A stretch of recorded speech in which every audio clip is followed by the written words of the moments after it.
Hello, everybody. Welcome back to another episode of Health Hustle Chronicles, where the grind meets growth in the world of healthcare. As you know, this ain't your typical podcast because I bring you some of the freshest, some of the livest guests from around the world. Craig. And today we have a very special guest who goes by the name of Dr. Sunita Kotecha. She's a former physician from the United Kingdom who relocated to the U.S. 25 years ago and continued to pursue her dreams in medicine. She hung up her stethoscopes a few years after being in the U.S. to pursue clinical operations and management.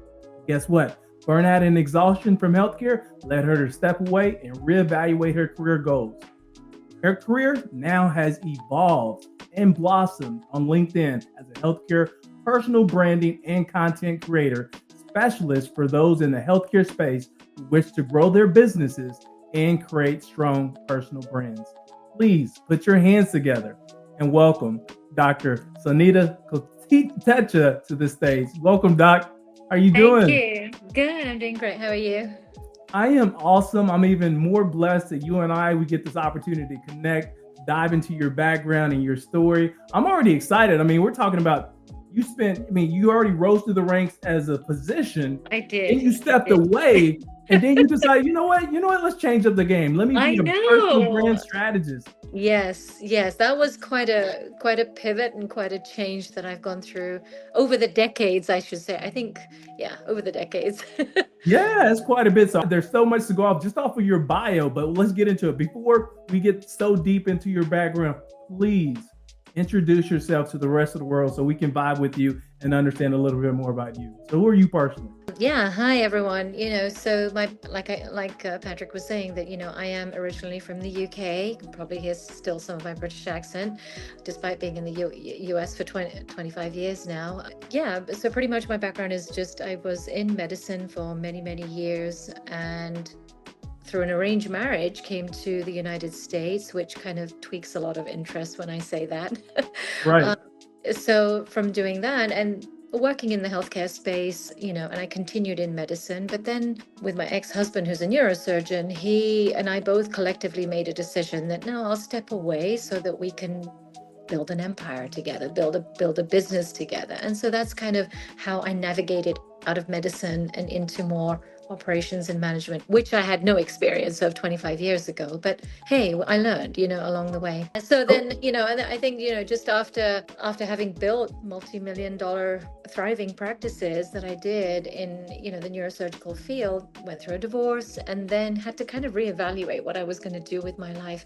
So I was at that pivotal moment, when you hit your mid-40s, and I'm like, am I going to go back into medicine and kind of reestablish my medical license? No, I didn't feel like doing that. So I kind of just took the knowledge that I had and kept going in operations. And so I've been doing that post-divorce for about 4 or 5 years. And then I'm like, okay, I'm bored of this now. I just cannot keep doing this. And especially after I turned 50. 50 seems to be a really big moment for a lot of people where they kind of reevaluate, what am I really doing? Right. Do I really want now out of my life? And so I just kind of navigated my way onto LinkedIn. I'm like, all these professional people are on here and they're doing all these amazing things. Well, why can't I do that?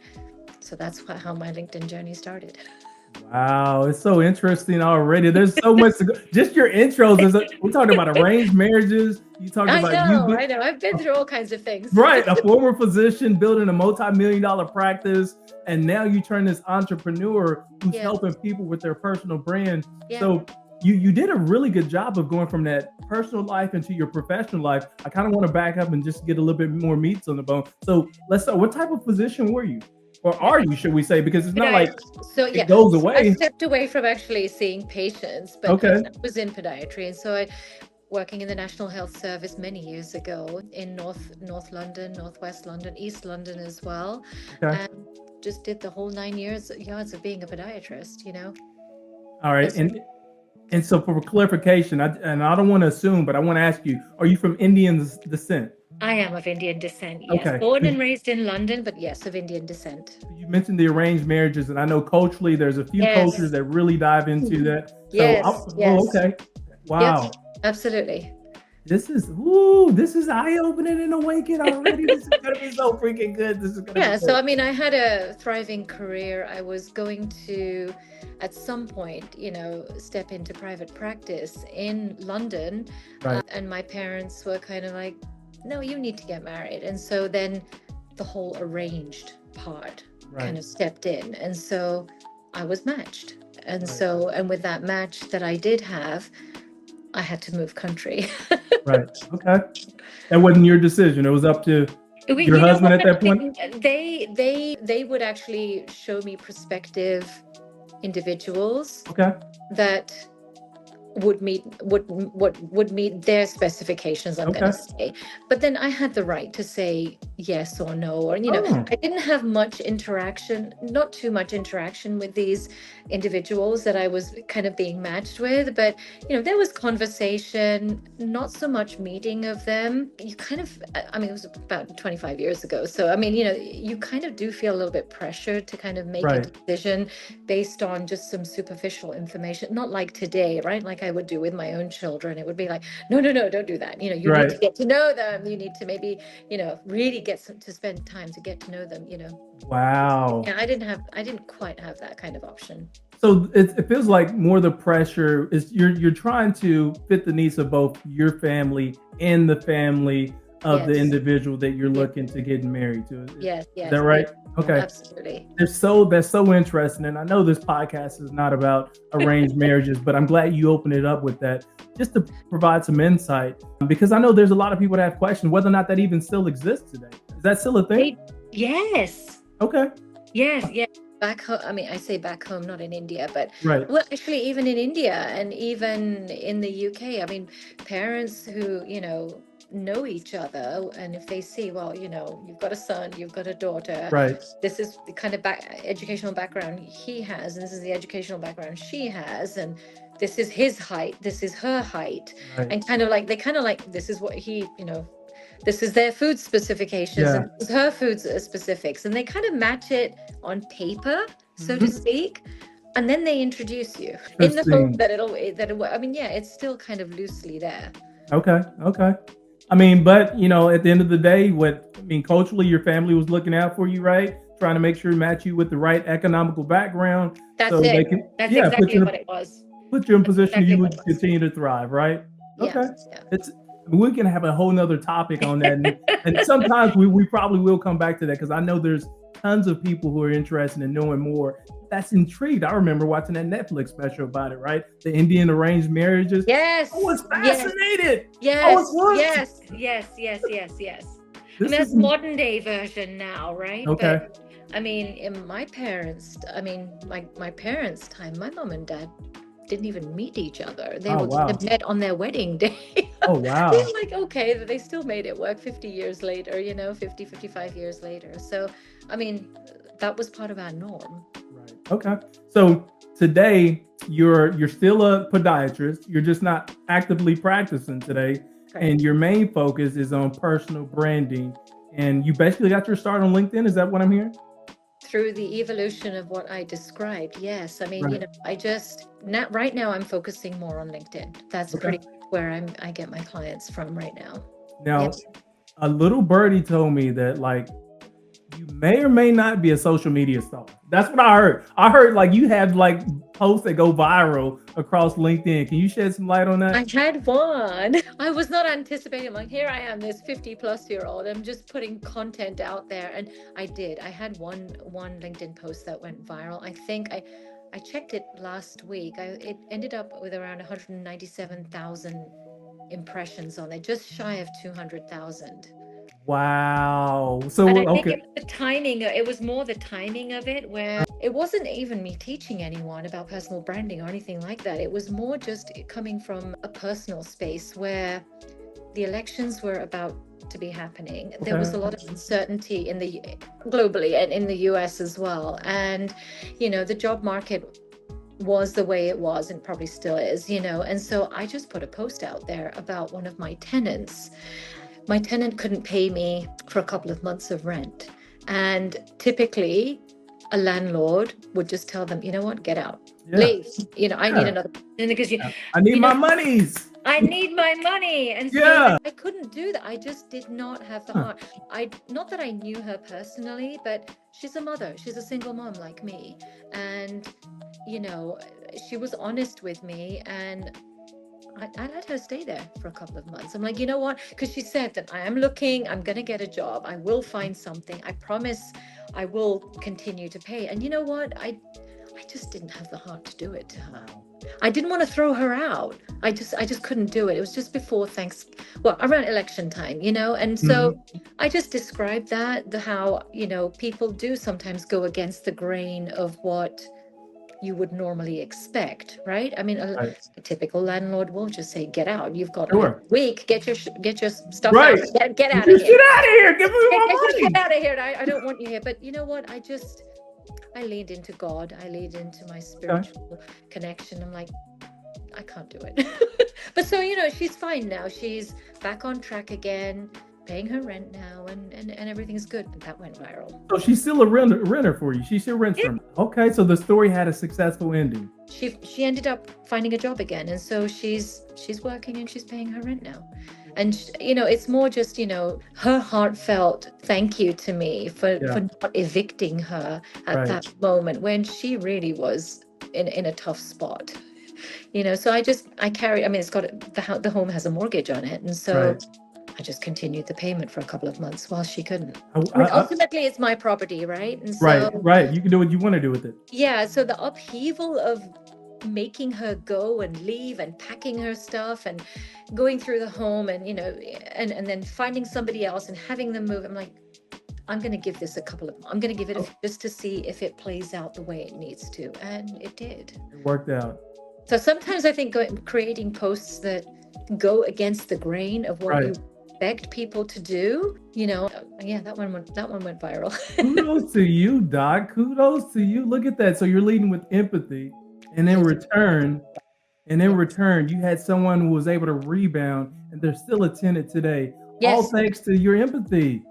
Man, come on now. Sometimes you have to. Sometimes, you know, it's each individual person that you know and how you connect with them. And I continued communication with her throughout it. And she would tell me, I'm interviewing, I'm doing this. I promise, you know, I'll get there. I promise I'll get there. Just give me some time. So you didn't change the whole life. Oh, this is already good. And we're like 5 minutes into this. I didn't want to throw her out. I didn't want to throw her out for that. Oh. So I'm interested in knowing. So we already know you're an empathetic leader, because I can hear that. If you do that personally, I can only imagine what you're doing professionally in your practice and how you care for other people. But before we dig into that, I would love to really dig into your background, that hustler journey. You know, a lot of people come to this podcast looking for inspiration. They're looking to connect with individuals who look like themselves, right? And I have an audience and a population that looks like you as well, that's going to be listening and watching this. And they're going to be inspired by, you know, your insight and your journey. So I would love for you to share, like, just kind of from the beginning to where we are now, how you got to where you are. You mean on LinkedIn and why I'm actually kind of got to that point? Okay, so I'll start from the point of, you know, I still love clinical operations.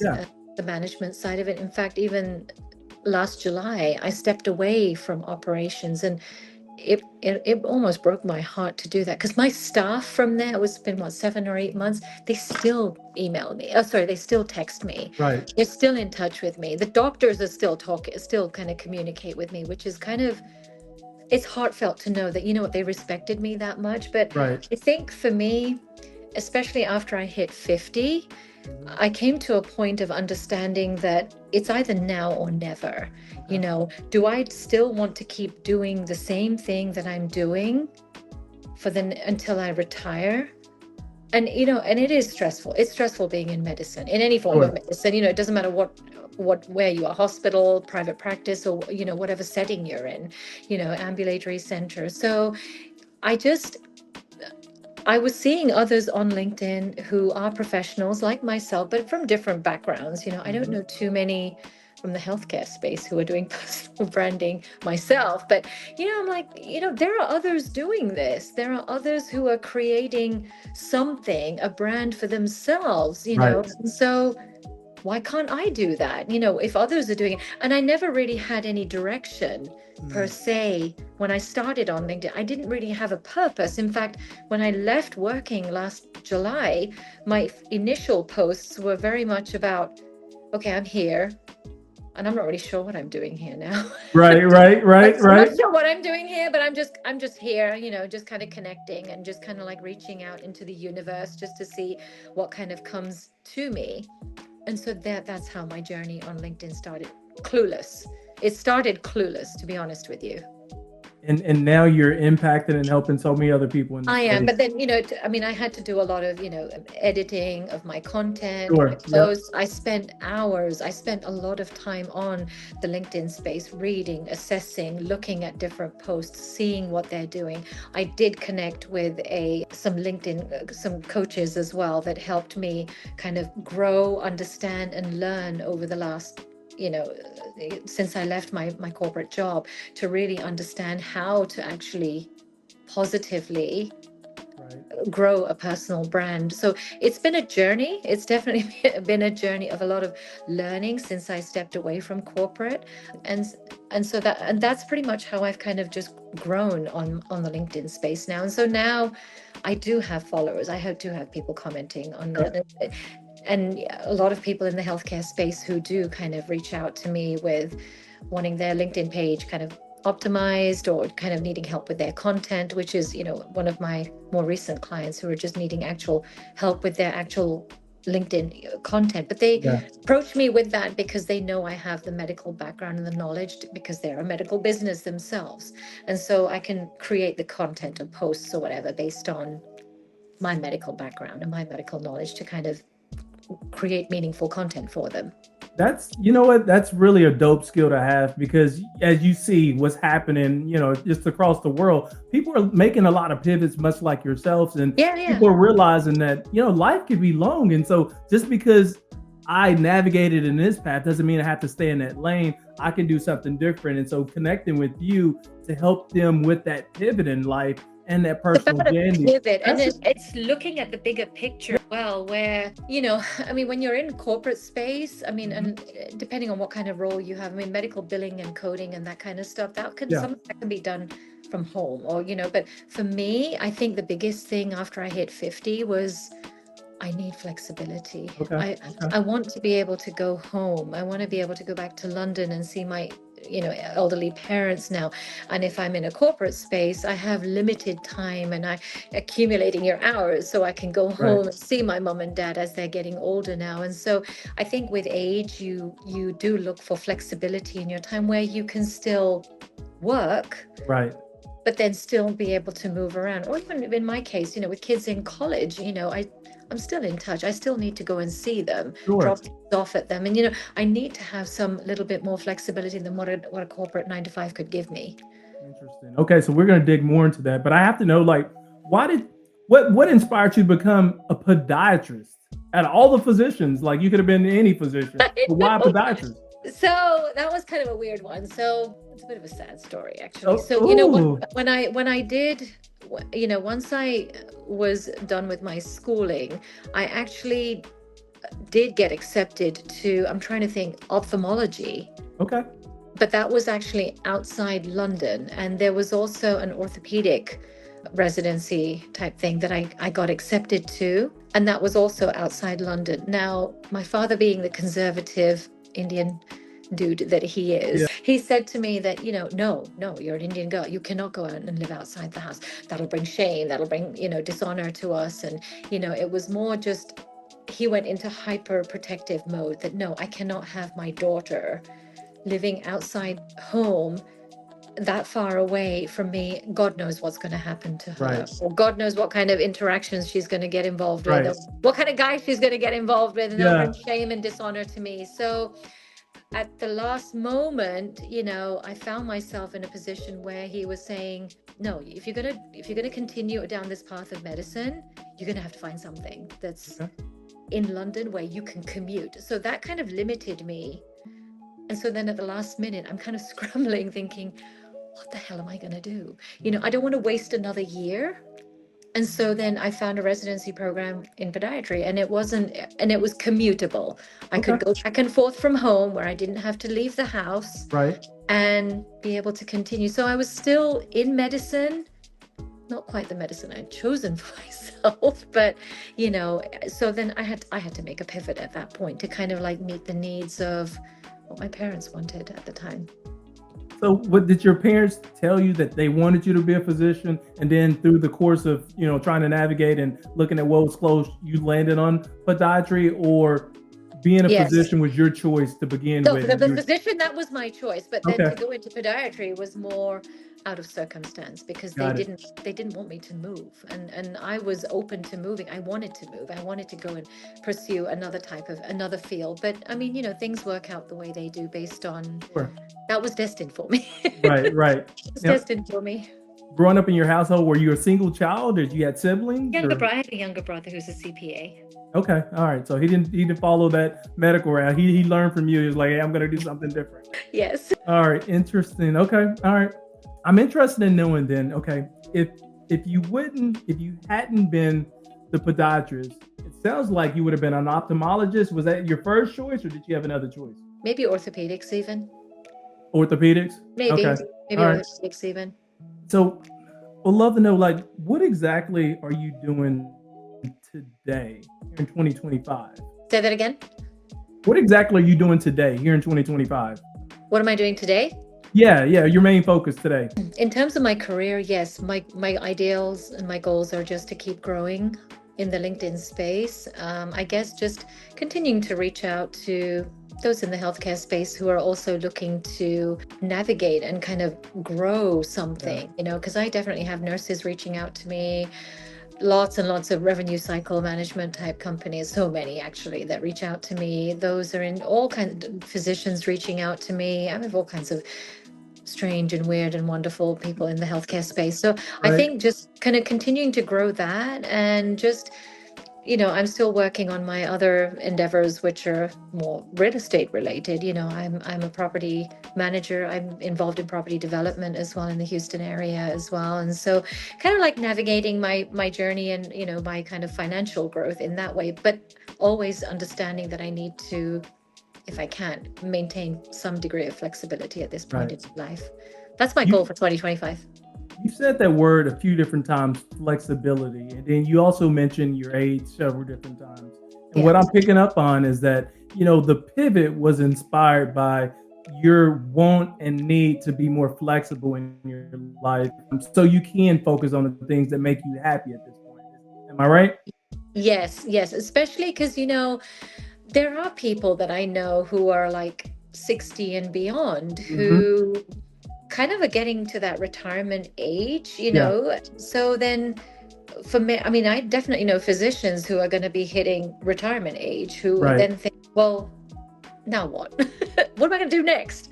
Is there going to be enough income? Do I have enough in my 401k? Do I have enough set aside? Do I have, other investments that are going to kind of support my needs? And, at that point, people, and I've definitely encountered people who want to have something that does give them flexibility. So Yeah. just because, like you said, just because, they're in medicine or they have a set career path based on their educational background, that doesn't mean that beyond their 50s and 60s that they're going to really want to continue doing the same thing, And so I put myself in a position now where I have time. So I'm working on growing that right now so that Yeah. when I do hit the mid to upper 50s, that I can be, you know what, I have something set up the way I want it, and that it's giving me the flexibility to travel, see the world, do other things, be able to kind of like, have more open time in my day and not just 40 hours in an office. Do you know what I mean? And so, Wow. especially when you hit that 50, 60 age range, especially with my friends, a lot of them are looking for flexibility now with their life.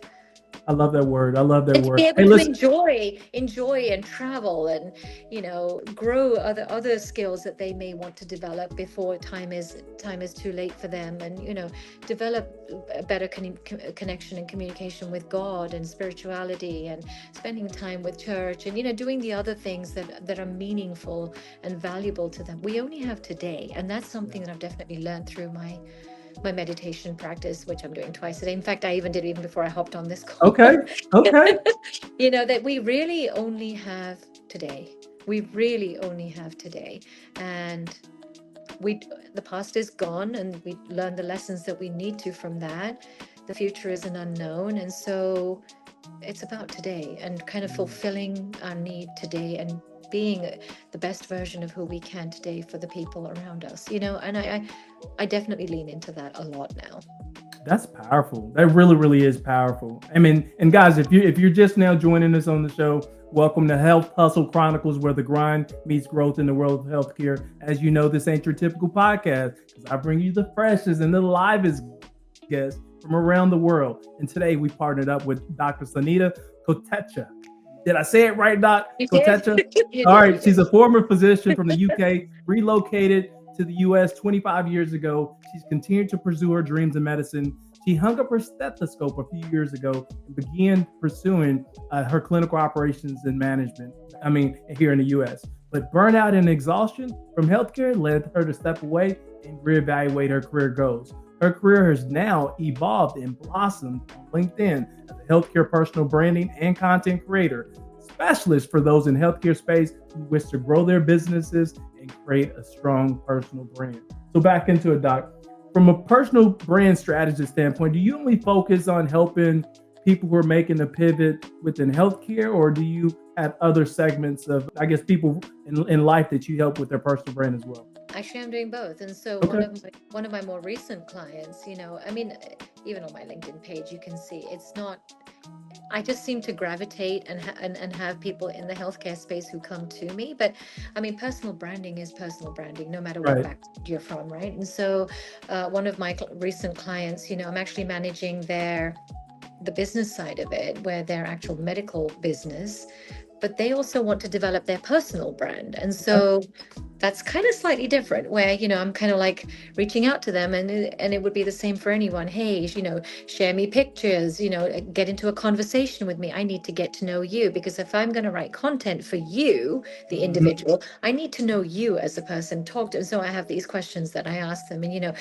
like you and I are doing, getting into a real deep conversations about what makes them think, what do they enjoy, what's important to them. And so these are all things that can be intertwined into anyone's personal brand, Right. And so it doesn't have to be somebody in the healthcare space. I just seem to attract that, I guess, with my medical background. Your background, yeah. Sometimes so you as a just personal have to brand, put the net out there and just, maybe in time I might niche it down and say, okay, only healthcare. But right now I'm not doing it. Right now I haven't quite done it. So as a personal brand strategist, if I reached out to you and wanted to connect and gain some insight and help me grow my personal brand, how long are we going to be connected? Like, how long do I have to work with you before I start to realize that, my brand is actually growing? Depends what kind of goal you're looking for. Okay. If you're looking to kind of it depends what kind of goal you're looking for. Some of my clients who come to me who just need their page revamped because it doesn't feel right to them. And so that I help them with that. Some of them come to me looking to say, I actually want to really start something on here. And I'm looking to kind of like get my first client maybe. So that may take a little bit longer, right? Depending on the energy you put in, how much work you're willing to put into that. And that can take maybe a few months. Maybe I would say at least three or 4 months to really start thinking about getting your first clients based on what they want to offer, based on what they want to put out to, into the LinkedIn space. You know what I mean? So just depends what you're looking for. With the ghostwriting that I do, that's an ongoing thing that I do for. Oh, you're a ghostwriter too? For health in the healthcare space, I am. Yes. Whoa. That's something new that I'm doing now. Listen, okay, you got a whole commercial complex that you got in Houston. You're a podiatrist. You're still a podiatrist because that never changes. You built a multi-million-dollar business with your ex-husband. I did. And then you're this social media influencer star that has 200,000 viral views on a post, and you're a personal brand strategist. And a ghostwriter? Come on, Doc. I started doing that because you know what? They're reaching out. These clients are reaching out to me saying, "Hey, can you can you first start with my LinkedIn page? Because I need help with that. Sure, I can do that. Right. Actually, you know what? I like your content. Can you do the content, some of my content for me, for my personal brand? I'm like, yeah, I can help you with that. So I do that. So then they approach me now and said, well, I need help with my business page now. Right. So can you help me with the content on that? Okay, let's kind of like delve and see whether you want that. So again, they're using my medical knowledge that I do know to kind of help them with the content as Sure. well. Sure. Yeah. You could have pivoted into anything because we already know, just listening to your bio and listening to you're fully educated Indian woman, right? So nothing has stopped you from accomplishing anything that you wanted to accomplish, to include, running successful businesses. And we're talking about brand strategy and stuff like that. Why brand strategy? I mean, because you could have done anything. I just enjoy it. Okay. You know what? Because I think I did it for myself. And at the time when I did leave corporate, I never thought it was actually possible, Okay. and so even I kind of like surprised myself that, that I was able to kind of grow something where I do have clients now. It's taken Mhm. time. It's taken a lot of kind of like 4 steps, 2 steps forward and 4 steps back kind of thing. But, I'm always constantly pushing myself. And I think it's just, the way I feel, where if I can do it, you can do it too. Yeah, I love Oh, that. heck, if I can do it, and I'm not even that hugely tech savvy, then you can definitely do it. I don't see why you can't do it. And I know so many in the healthcare industry that reach out to me from not just from LinkedIn, but just in my own personal life, who will say, Right. I don't want to be here. I don't want to go into work. I'm tired. I'm stressed. They start having health issues, which is a big thing, They Yeah. start having anxiety. They have depression. And I was just surrounded by that. And so it was almost like a personal challenge to say, okay, you know what? I'm actually going to step away. And so these people who I still connected with through my work, through my actual corporate jobs, they still are watching me and kind of starting to navigate and say, well, you know what? She did it. So then maybe we can do the same thing and create a better future, a better outlook for our career. I love this. Okay, this is good stuff. This is really, really good stuff. So it sounds like to me, I don't know how you are able to accomplish so much within a 24-hour time period, because there's only 24 hours in a day. So I would love to know, and just help us understand, how do you go about separating your personal life from your professional life? It's about allocating time, right? I mean, it's, like during the day, I'm, kind of like doing my daily meditations, doing what the other stuff that I need to do. And then sometimes I'm working in the evenings or at night, especially with the ghostwriting and stuff. I guess it's just about prioritizing and allocating time as you need it. Okay. And then specifically in your industry, I mean, you spend so much time in the healthcare industry, and then you made the pivot to the personal brand strategist. I would love to know some of the misconceptions and pitfalls that either you faced or you see like your industry faces. I think more than anything, I think it's just having a belief in yourself that you can actually grow something. Potential clients who come to me, that's one of the biggest, I would say, misconception. I would say that, they don't feel that they don't have the confidence. They've Right. been in corporates for so long, so Sure. many years. They have this educational background that they do, and they can't see past that. They just cannot see past how jumping into another job that's going to pay the same or more, Right. other than actually doing that, it's just very difficult for people to see how it's possible. And it's having that belief that you can grow something. I think that's one of the biggest misconceptions I see with potential clients who reach out to me. Can I do it? Will I Right. really be able to do it? Right. Do I have enough knowledge? Do I have the skill set? I mean, hey, if you're in corporate and you're working for someone and they're paying you, you've got a skill that they're paying you Yeah. for. So there's a skill Right. there. So having that belief that to say that, no, I can take that skill and do something for myself and create a business or something, start something, even just on the side, which can grow into something eventually bigger. I think that would be the biggest misconception I've seen with my potential audience. Oh, sorry, my potential clients who reach out to me. Got it. Got it. And in your opinion, what do you think? It sounds like you've said it, but I want to see if you say something different. What do you think actually holds people back from accomplishing their goals? Fear. Okay. Fear, I think fear, time, you you know what? You have to want it. You have to want it. Okay. And you have to really feel it within you that, you know what? It's I either do this or I'm gonna, you Right. have to absolutely be resolute in that. And that feeling can go up and down daily. I'm like, oh True. God, why am I doing this? Nothing's working. But just constantly pushing yourself forward, or taking on a coach or someone, or having someone like me on your back, just to kind of like, no, you can do it. If I can do it, you can do it. Yeah, exactly. It's Exactly. kind of like pushing yourself, having that drive. You have to have that drive and desire to kind of keep pushing yourself. Does fear get in the way of your entrepreneurial journey today? And if it does, how do Me? you Oh, heck yes. yeah, how do you go about Oh, yeah. overcoming it? Like what give me some tips to move past that. Move past the fears that I have in my journey. I think for me, it's about prayer, a lot of prayer. And Sure. so just, I do have my own coaches that kind of like push me and lead me along. Even though I'm kind of helping others, I have my own coaches too. Absolutely. I have a coach too who kind of like checks in with me and keeps me motivated to keep pushing forward. And you are gonna, but you know what? I think fear and roadblocks are just part of the journey of entrepreneurship, especially when you're growing a personal brand. That's just part of it. I'm glad you brought up coaches, because I see a lot of people get into like the healthcare space or in the management space, and they aspire to be leaders or executives, Yeah. and they stop reinvesting in themselves, and they feel You like have to. because You I'm have here, You have I don't to. need a coach anymore. But you're telling me here I'm an accomplished physician. I've ran multi-million-dollar practices. I have a whole real estate that I'm doing over here, personal brand strategy, and I still have a coach. Like that. Yes. Wow.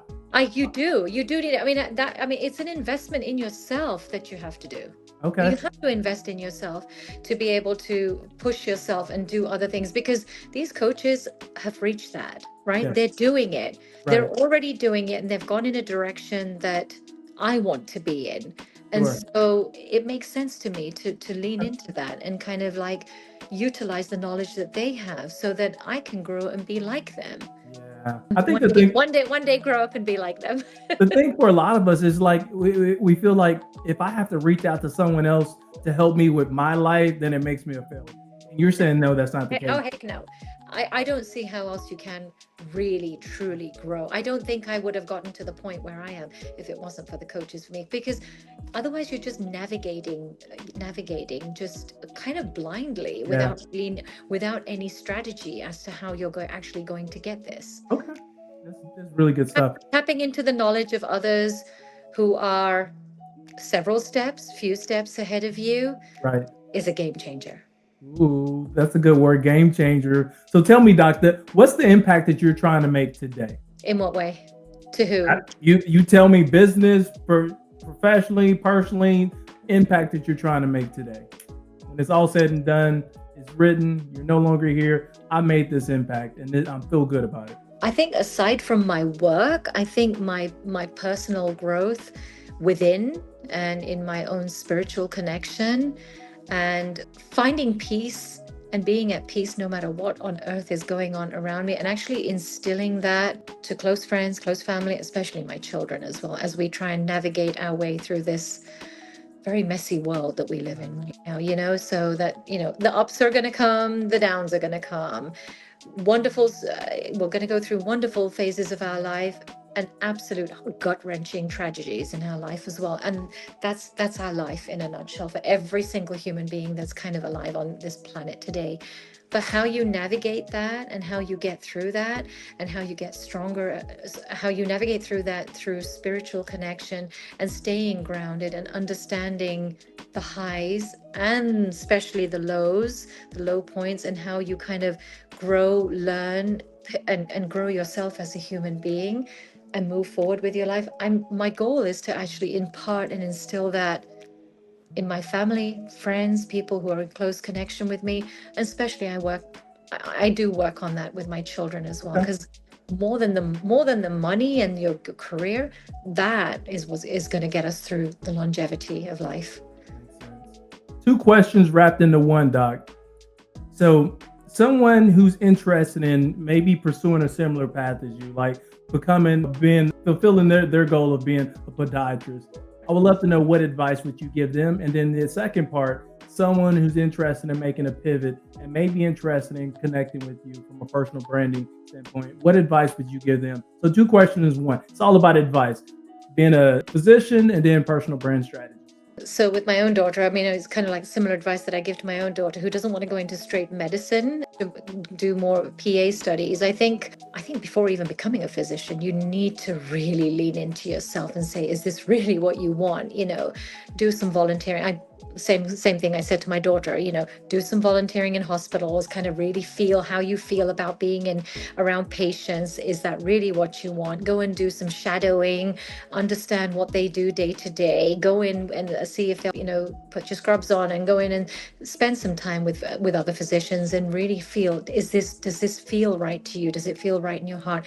Don't do it for the money, but do it because it feels right. Because the money will come. If you feel it within your heart that this is right for you, you will succeed. Oh, I didn't even know you can do that. You can do a thumbs up and do a thumbs up on here. And it works. It works. You did it. I don't know how you did that, but I love your sure technology, Doc. Look at you. Now you're a technical professional too. Wow, you do it all. And so then to navigate your journey on LinkedIn, to navigate into the personal branding, I think, just do it.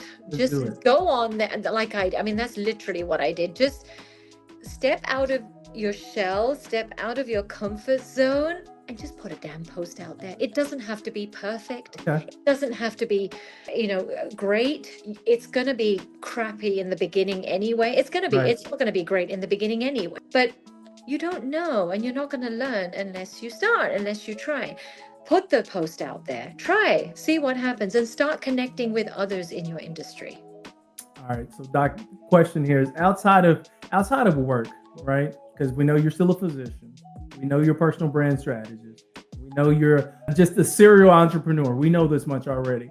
Outside of all of that, do you have passion projects, or are there things that you talk about that's separate from that? So I think, obviously, I think I've mentioned it recently. I won't go into it too much, but I went through a personal tragedy not too long ago. And so that has actually pushed me within, because the pain of going through so much that I did, where I got myself to a point where I couldn't even get out of bed. I couldn't even post. I couldn't even put posts out there on LinkedIn. I struggled so much. And so it actually pushed me within. I literally started to go within after that turning point. And so now my growth internally, my connection to God, and I found myself navigating my way to my Hindu temple, the scriptures, my religious scriptures I'm leaning into. And yeah, I talk a lot about that as well, especially with the people around me now, and just how, like I'd mentioned earlier, life is going to throw highs and lows at you, but it's what you do during those low periods. I personally didn't turn to, not to say that you shouldn't, I didn't turn to therapy. I didn't turn to alcohol. I didn't turn to negative vices. Right. I used that to go within and grow internally from that, and to kind of like rise and bring myself out of that bring myself out of that misery that I was feeling, to kind of be in the space that I am today. But that was through my own internal growth. And so there's a lot of beauty within, and there's so much internal that we can learn from going within and connecting to your soul and to your third eye. That's deep. Follow-up question. That really is. How long was that period? How long did it take you to do that self-reflection, to come back out and realize that, you know what, I don't have to be that version of myself. I can be a different version. 2 or 3 months. 2 or 3 months. So that's good to know. Doc, I would love to, you know what? I know people are they're gonna watch and listen to this episode, and they're gonna walk away feeling inspired, knowing that, you know what? I hope so. Yeah, that they can do things similar to you or the same as you. So tell us, how do we get in touch with you? I would say the best way would be on LinkedIn. I'm definitely on there. I mean, there's actually click the link button so that you can connect onto my Calendly, or even just reach out to me in the DMs. I'm around. I hang around in space. And I'm going to leave a segment right here for you. Any parting words, Doc, you want to share with the rest of the world? If it were to come to developing your personal brand, just do it. Just start with a post. It doesn't have to be perfect, but just start. You've got to start, because the start is the beginning of something very beautiful with consistency. Love it, love it, love it. Hey guys, welcome to another episode of Health Hustle Chronicles, where the grind meets growth in the world of healthcare. As you know, I bring you the freshest, the livest guests from around the world. And today we were blessed with her presence, Dr. Sunita Kotecha. She's a former physician from the UK who relocated to the US 25 years ago and continued to pursue her dreams in medicine. She hung up her stethoscope a few years after being in the US to pursue clinical operations as well as management. But burnout and exhaustion from healthcare led her to step away and reevaluate her career goals.